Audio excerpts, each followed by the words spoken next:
Lokesh is flying to Bollywood to do a big superhero film with Amir Khan. Atlee is doing a parallel universe film with 5 Allu Arjuns. But all these pan-Indian projects, 1,000 crore targets, all of this is not Tamil cinema. Tamil cinema is much more than that. Tell me what you want. You want small budget films talking about big issues, or you want the biggest budget films with the biggest superstars? We got both. You want new age directors making socially relevant films, or you want them making cinematic universes? We got that also. The world's greatest musicians, actors who collaborate in other Indian languages and in Hollywood, the best technicians that you can find in the country. We got all of this and some of the best films in Indian commercial cinema. And that's what today's video is about. Welcome to a very personal list of the 25 greatest films of the last 25 years. And shout out to Gradwolf from Twitter, whose original listicle was the inspiration behind this video. Let's begin. At number 25, Uadi. Once upon a time, there was a magical period called pre-Geo. A time before fake reviews or box office noise. A time when we just went into theaters and discovered films purely based on whatever was playing in the theater or through word of mouth. It didn't matter who was on the poster, who directed the film, who made the music, or if there was any music at all in the film. Uadi was one such film where me and my friends went in blind and came out mind blown. With thousands of engineering colleges on the outskirts of every big city, Uadi set in one such college where everyone's favorite subject, violence. The director Vijay Kumar, who is also the main protagonist of the film, wanted to shoot the action scenes, the fight scenes as realistically as possible. So what happened was, the actors actually hit each other like it was a street fight, which caused them to be injured. That's the energy of the entire film, which is just constantly bursting with anger, and it reaches its peak with one of the best ever interval blocks in Tamil cinema. If Tarantino grew up in Tamil Nadu and made Fight Club about caste politics in a college, this is that film. Number 24,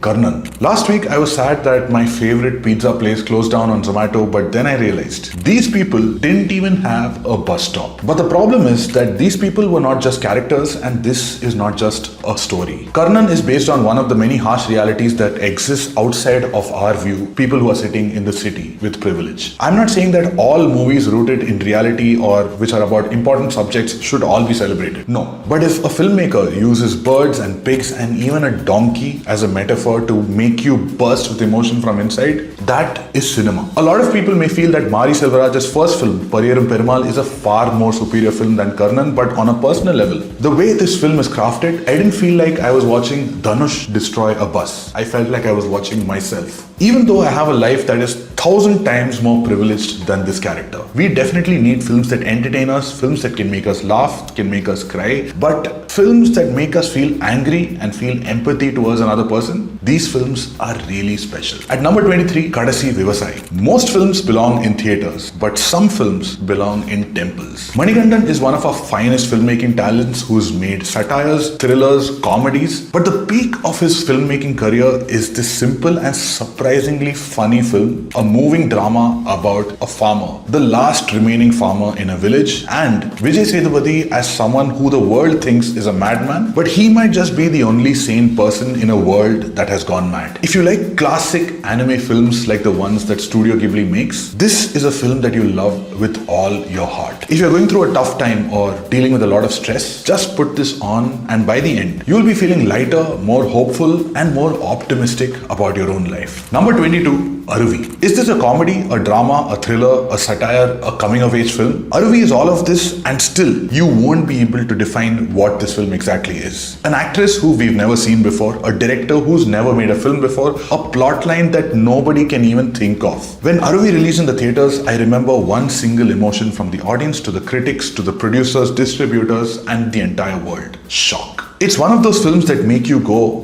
what the did I just watch? If you're someone who's not watched this film, don't read anything about it. Just go in blind and be blown away by one of the most unique Tamil films of the 21st century. At number 21, Lover. In our country, for 90% of the population, love is a luxury. Most relationships never even begin, and even if they begin, they are bound to break at some point because from the government to our own families, everyone else except us has control over our love lives. This means they have the power to decide whom we choose as our partners, and this is why heartbreak will always be a timeless, trending concept in India. We love romanticizing heartbreak and pain, and that's why Devdas is not just a concept, it's not just a film. It's a lifestyle. It's a part of our culture. But if there's one film that takes the Devdas genre of a man going through through a breakup and then completely flips it. It's a film called Lover. A super relevant modern love story starring an actor, a man whom all of us are rooting for to become the next big thing. It's a very raw, super personal journey of the broken pieces of a man coming together to someday become a complete man. And when you bring all of those broken pieces together, you realize that you don't just have a film, you have a mirror looking at you. At number 20, Danuruan. The more successful the villain, the more successful the picture. This is an epic line by Alfred Hitchcock, and after making a string of super successful Telugu remakes in Tamil, director Mohan Raja decided to take that villain line very seriously and come up with the sexiest, most intelligent, most iconic villain that Tamil cinema has ever seen. And in the last 10 years, no other villain has even come close. With such a strong villain, Danuruan seems like that perfect, satisfying meal because number one, it makes things so much harder for the hero, and that's why we root for him and we are constantly hooked to his journey. And number two, it automatically makes the film so much more intelligent, so much more engaging, and keeps us guessing what's going to happen the next second. At number 19, Vetal. When was the last time that you remember fighting with your parents? Maybe it was yesterday, maybe last week, last month, maybe 10 years ago. But there's not a single child in the world who can say that I have never fought with my dad or mom. And a lot of these fights especially happen when we're all teenagers, because we're at that point when we feel that our parents cannot understand us. But when we grow up a little, we realize that even they are doing this for the first time. They are not perfect either. And when you watch a film like Vetal, you'll look at a picture of your parents and feel like, I have failed you. It's an incredibly moving film starring a man who has acted in more than 400 films but still manages to surprise you. Directed by a man who gets human emotions as much as Pedro Pascal gets female attention. Vetal is a film that you may not be able to watch more than once in your life, but it's a film that you definitely have to watch at least once in your life. At number 18, 96. There are two kinds of people in the world. One, the ones who are always thinking and planning about the future. And number two, people who love thinking about the past, about their own memories. Ram is the third kind of person. Someone who doesn't just think about the past, he never left it. His body might exist in the present, but his mind, his soul, his everything lives in the past. Every man might not be Ram, but every man has a little bit of Ram inside him. A box of memories that we are unable to move on from, and that's why the story of Ram and Janu, no matter how many times you watch the film, it always hits so hard. They say that the greatest love stories are the ones that are never complete, and that's why 96 is that ultimate lesson to every modern filmmaker who feels that we can't make love stories in the current time because the current generation has a very different idea of love. Their idea of love has changed. Maybe how we meet, how we communicate has changed, but whatever happens, humans, their emotions, their memories will never change. And that's why 96 will always be a timeless love story, even if it's set in the digital age. At number 17, Managaram. No matter how much money you have in the world, even if it allows you to buy all the expensive clothes, sneakers, gadgets, all the cars that you dreamed of, one thing you'll never forget is your first salary, your first paycheck. Just like that, even though Lokesh Kanagaraj is making some of the biggest blockbusters with the biggest superstars, my heart will always go to his first film, because when I watch it, I can literally smell the struggle that went into making every shot, every character, every plot point, every twist come alive. If you know someone who has never watched a Tamil film before, this is that perfect entry drug that he or she should try, because this film looks at the audience and says, I will not waste a second of your time. I will not disrespect your intelligence, and in the next 137 minutes, I will make you experience a city in a way that you've never seen before. Keep you hooked every single second with my characters, and before you know it, you're not going to be an audience anymore. You're going to become one of the characters yourself. At number 16, Subramaniapuram. When Joker said madness is like gravity, all it needs is a little push, he was probably talking about this film. The madness of the friends who make one little mistake that changes their life forever, and the madness of director Sasi Kumar, who went absolutely beast mode in his very first film. A small film that released in a single theatre in Chennai but quickly caused a fire across the entire state, and then travelled beyond borders to reach another legendary director called Anurag Kashyap to make another legendary film of his, Gangs of Wasseypur. If you don't believe me, check out the opening credits of Gangs of Wasseypur. This film, among two other films from Tamil directors, has been credited as the inspiration behind that film. Just imagine, this is a story about a group of friends turned gangsters in 1980s Madurai, and to make that time period come alive, this is what the makers did. They used old wedding photos from the 1980s as a reference for how the roads looked at that time and recreated that exact period setting. Number 15, Sue the Kavum. How do you take a kidnapper who is bad bad at kidnapping as the main character, someone who the audience is laughing at in the beginning of the movie. But at the 30th minute, make that same audience who was laughing earlier start cheering and whistling for him in the most unexpected mass moment of all time. This is the work of a genius, and Nalan Kumarasamy is one such genius who exists in every friend's group who doesn't know the power of his own genius. Because in 12 years, we got to see only 2 films from him. If you took The Hangover, mixed it with Pulp Fiction, and added a few drops of every Guy Ritchie film that ever exists, you will get Sudukavum, but it'll still be something original, unpredictable, quirky, and 100% fun. India is this never-ending well full of epic stories and mythologies, but when it comes to making a film on them, why do most filmmakers go completely blind and they have just 2 choices, Ramayana or Mahabharata? Thankfully, husband and wife Pushkar and Gayatri went back in time and brought back the folk tale of King Vikramaditya and a spirit called Vetal who's always on his ass, literally. The way they reimagined King Vikramaditya as Madhavan playing a tough, no-nonsense cop, and Vetal as Vijay Sethupathi playing a ruthless gangster obsessed with philosophy, setting this cop versus gangster story as a battle between black and white with 50 shades of grey, with some of the most whistle-worthy dialogues in the smartest screenplay of the decade. Absolute cinema. Sadly, they couldn't recreate the same impact with a Hindi remake, but the original Tamil version will always be perfection. Number 13, Manadu. Bollywood has glam, Tollywood has mass, Malayalam cinema has rooted storytelling, but Tamil cinema, we have versatility and the superpower of mixing completely different genres which never should have been mixed in the first place. For example, sci-fi and masala. Name one other movie in the world where the villain does everything that he can in his power to stop the hero from dying. When an unstoppable force like video game style editing meets an immovable object like a perfect screenplay, you get a commercial masterpiece like Manadu, which has to be watched by anyone in this world, irrespective of whether they understand Tamil or not. It's one of the most unique drugs for an action movie addict. Number 12, Jigardund. Maybe someone mixed something in the water in Chennai between the years 2010 and 2015, because everything that came out of that time by every new filmmaker was absolute gold. The best example of one such filmmaker is Karthik Subbaraj, who's the master of mixing genres in the first half and second half. Sometimes it works, sometimes it doesn't, but when it works, it really works. With the first trailer of Jigardund, he fooled the entire world into believing that we're going to get a ruthless gangster story, but when we walked into the theatre, we still got a ruthless gangster story, but only until the first half, with one of the best interval blocks ever.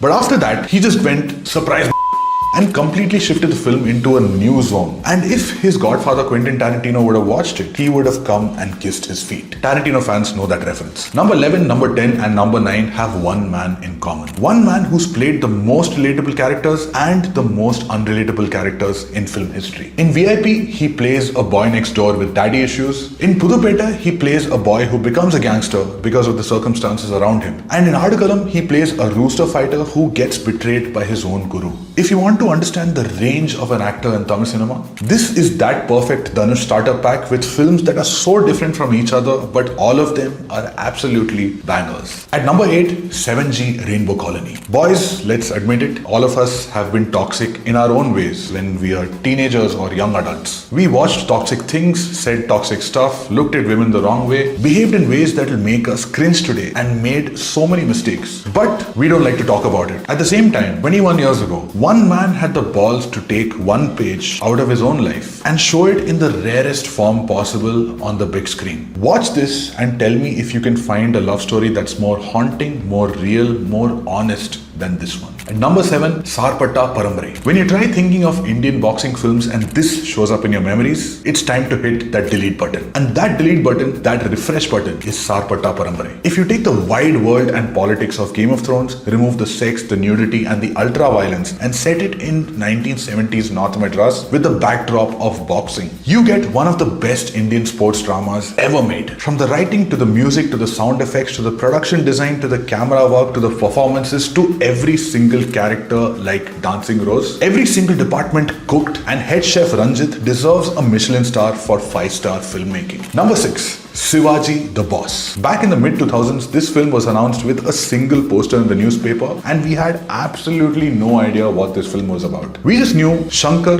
and Rajni together are gonna cook. Even when me and my friends were standing in a 2-kilometer line outside the theatre to get tickets, we were not ready for what's going to hit us. From Rajni wearing an AC suit to transforming into a white guy to impress his girlfriend, to blasting a car through King Kong's mouth, to Shreya stopping a train in the most creative way possible, to Superstar cosplaying every other superstar like Shivaji, MGR and Kamal Haasan on his first night. Shivaji is commercial cinema on drugs, steroids, everything. Even if it has a lot of problematic things by today's standards, there never was and there never will be a Tamil film as fun, as clever, as crazy, as rewatchable as Shivaji. Number 5, Virandi. In the world of show business, you can either be a Dravid or you can be a Kohli. Get to a point of success and then just show up and be consistent, be dependable, or take the biggest risks that you can. Sometime in the late 1980s, Rajnikant went the Dravid way and Kamal Haasan went the Kohli way. And when you go the Kohli way and take such big risks, a few things work, a few things don't work, but sometimes absolutely nothing works. But once in a while, a very few times, the universe comes together to make everything work. Virandi is that one film that Kamal Haasan, the actor, the director and the screenwriter come together to deliver an absolute banger. You can say the same story in the most straightforward way possible, but this man is a legend. Someone who never takes the audience's intelligence for granted, and that's why he went back to 1950s Japanese cinema to take an Akira Kurosawa film and used its complicated structure to tell the same story from multiple perspectives in a Tamil film about family politics. A film that unexpectedly became controversial, but thankfully hugely successful and legendary at the same time. Number 4, Vinnai Thandi Varuvaya. In a scene where Karthik and Jessie have a fight and for the 456th time she fights and walks away, Karthik shouts after her, "You don't like movies? What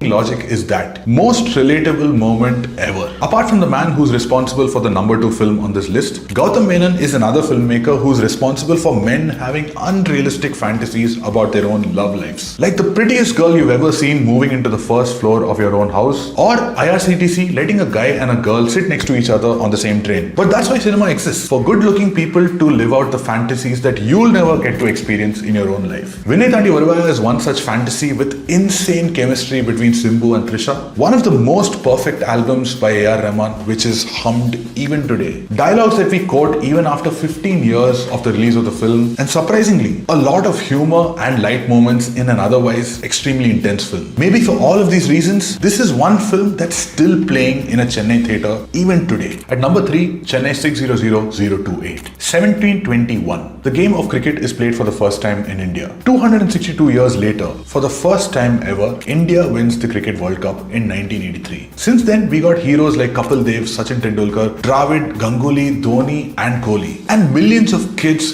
grew up looking at these icons as their heroes and playing cricket all day long in every street in India. And still, in all these years, not a single filmmaker thought of the idea to make a film about gully cricket. Until 2007, India wins the T20 World Cup for the first time. And in the same year, a man called Venkat Prabhu says, "I'm going to do it myself." He got his friend to put up the minimum amount of money, got some more of his friends who are acting for the first time to play the different characters, shot every scene like it's happening right outside your house, outside your window, and made a cult film that hit it outside the stadium. Is it a cricket film about friendship or a friendship film about cricket? I still don't know, but it proves one thing. If you want to make a movie, you don't need the biggest budget or the biggest actors or the craziest plot. Just step outside, get some friends together, and tell a story about your own world. Number 2, Allay.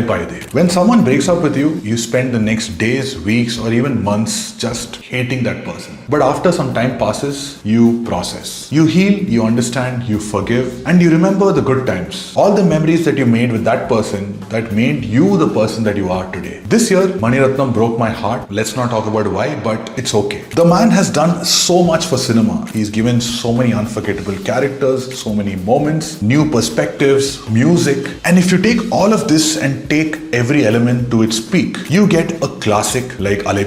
If you take 50 random screenshots from 50 random frames from this film, you can make a Pinterest board and call it couple goals. Because that's what the man made with this film. One magical moment after another, capturing the feeling of being truly lost in love during the last decade before the internet took over our world and our relationships. To meet a woman who you saw in the opposite local train, to call her on a public phone at a grocery store because none of us had phones during that time. Going in search of her, traveling hundreds of kilometers in a bus under pouring rain, having no idea where she actually is. To live in that house which is so unintentionally aesthetic. This film is a fantasy disguised as real life because even if you wanted to, you can't even dream of doing all this in today's world. At number 1, Aranyakandam and Super Deluxe. There is a space probe called Voyager 1 that NASA launched back in 1997, and its main job was to go and study the solar system and communicate with extraterrestrial beings if they came across it. For that purpose, NASA made this golden disc and kept it in the probe. And that golden disc has photos of Earth, of all its life forms. It has humans saying greetings in different languages, sounds of waves and a crying baby, and the works of art like the music of Mozart. And 69 years from now, when aliens find that golden disc, among all the other works of art, they are also going to find a work of art by another alien from our own planet. An alien called Tyagarajan Kumar Raja. I know it's cheating to put 2 films as number 1, but I don't care. Choosing between these 2 films is like choosing between Ana de Armas and Ana de Armas. Aranyakandam is one of the wildest gangster films of the decade, and Super Deluxe is the most fun and twisted way of saying that the entire point of life and existence is just sex. On one side, I hate Kumar Raja because bro makes one legendary movie and then disappears for 10 years. On the other side, that's the exact reason I love him, because he's a once-in-a-lifetime kind of genius who must be protected at all costs. One day, the entire world and the entire solar system will know its name, but right now, I am just a fanboy waiting for his next film. And that's it for my personal list of the 25 greatest Tamil films of the last 25 years. I'm sure your list is going to be different. You're going to agree, you're going to disagree with a lot of my own choices, but that's why the comment section exists. Put your own list of what you think are the greatest Tamil films ever made in the last 25 years in the comments. If you love Tamil cinema, share it with other Tamil cinema fans. If you don't like Tamil cinema, watch all the films that exist in this list. And if you know someone who hates on Tamil cinema just for the sake of it, make them watch at least one film from this list and then tell me what they said. For now, thank you so much for watching, and I'll see you in the next video. Wow.